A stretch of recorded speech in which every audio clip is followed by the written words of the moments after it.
sengaja untuk menutupi, ya ternyata memang setelah dibuka, misalnya pelaku yang sebenarnya itu bukan 8 orang itu, tapi karena sudah terlanjur ditangkap, sudah terlanjur dianiaya seperti cerita para terpidana. Kemudian setelah melihat saksi dalam CCTV beda, kemudian sengaja tidak ditunjukkan dengan alasan belum dibuka.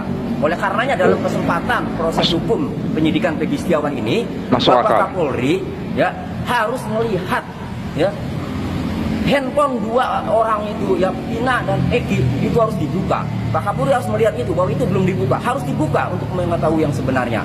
Kemudian CCTV yang belum dibuka itu harus dibuka ya.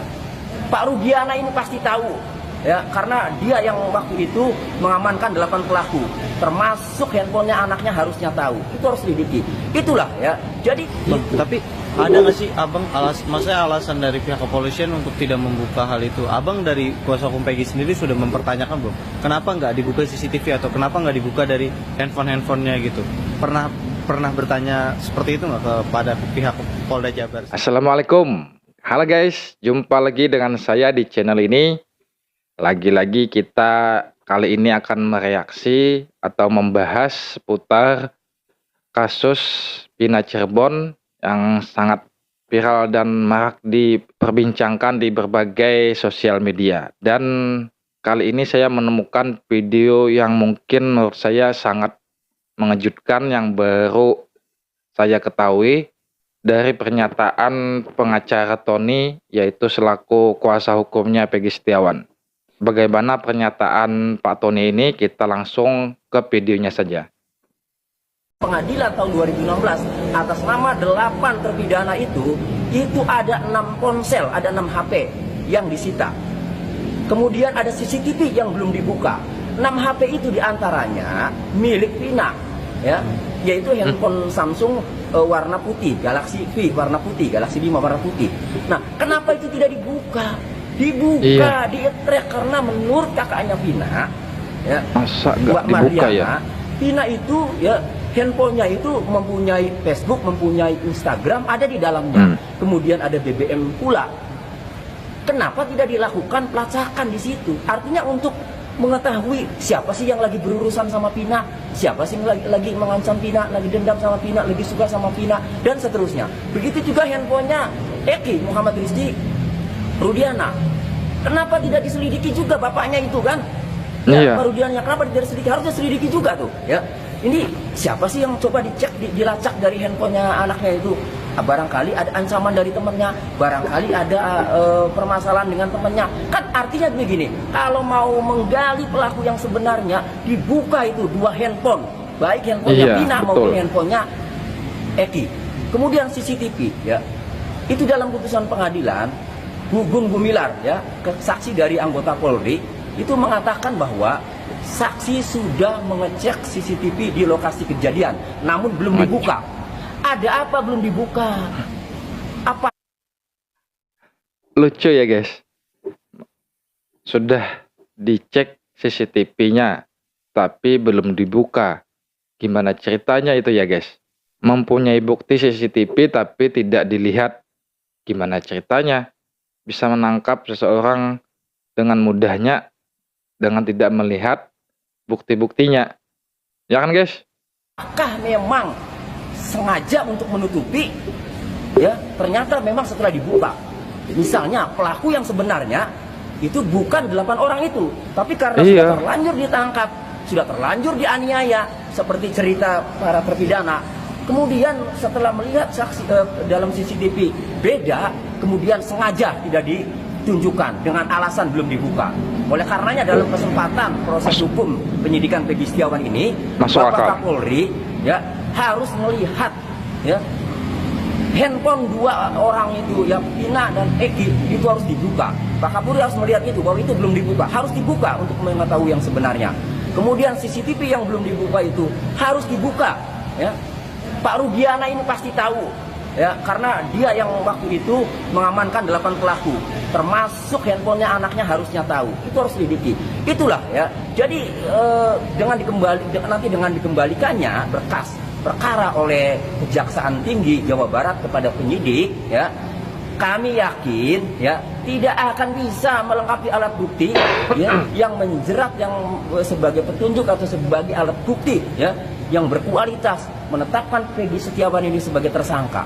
Kenapa? Karena sejak awal saja ya, seharusnya itu yang lebih eviden, harusnya itu yang lebih ilmiah, itu diselidiki dari 2 handphone itu dan rekaman CCTV itu. Itu pasti ketemu pelaku yang sebenarnya, pembunuh yang sebenarnya.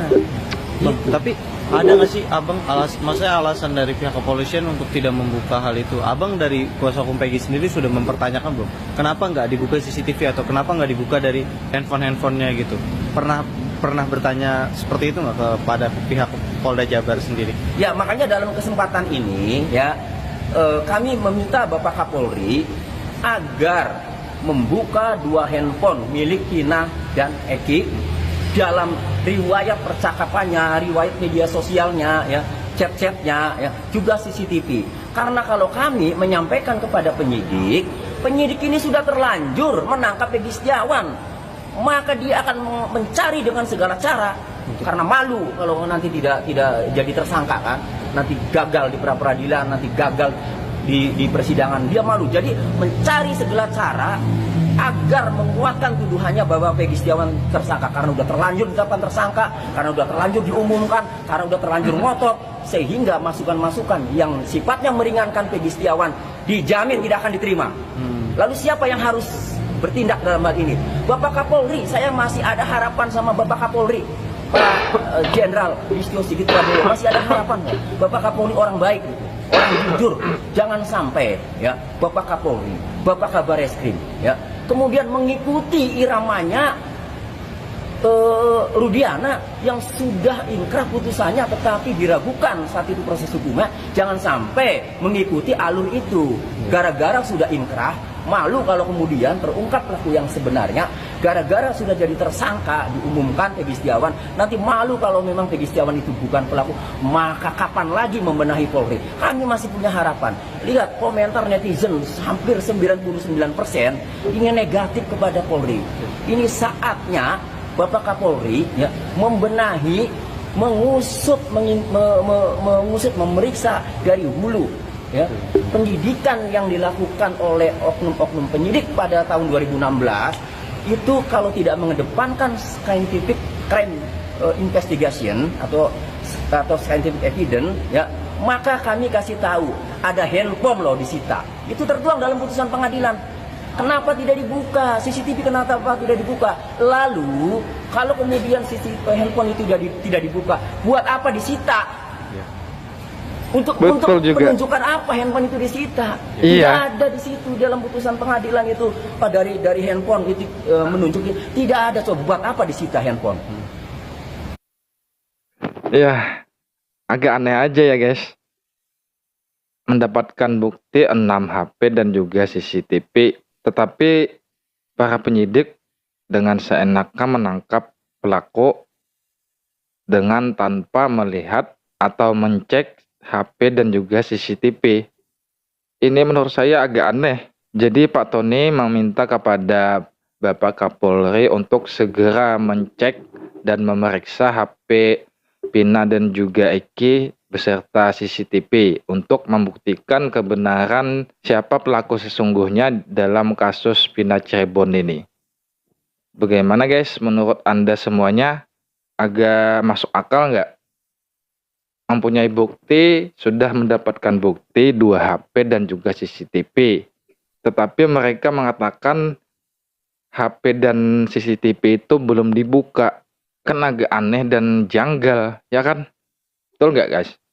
Kasus ini memang semakin hari saya mencoba memahami kasus ini pun semakin tambah pusing juga ya guys. Bagaimana dengan Anda guys? Apakah juga ikut pusing memikirkan dan memahami kasus Pina Cirebon ini? Tulis semuanya di dalam komentar guys.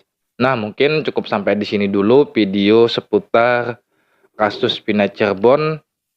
Kita nanti sambung lagi di video berikutnya. Terima kasih buat Anda semuanya yang sudah menonton video ini sampai habis. Jangan lupa berikan komentar terbaik Anda di dalam video. Sampai jumpa di video selanjutnya. Wassalamualaikum.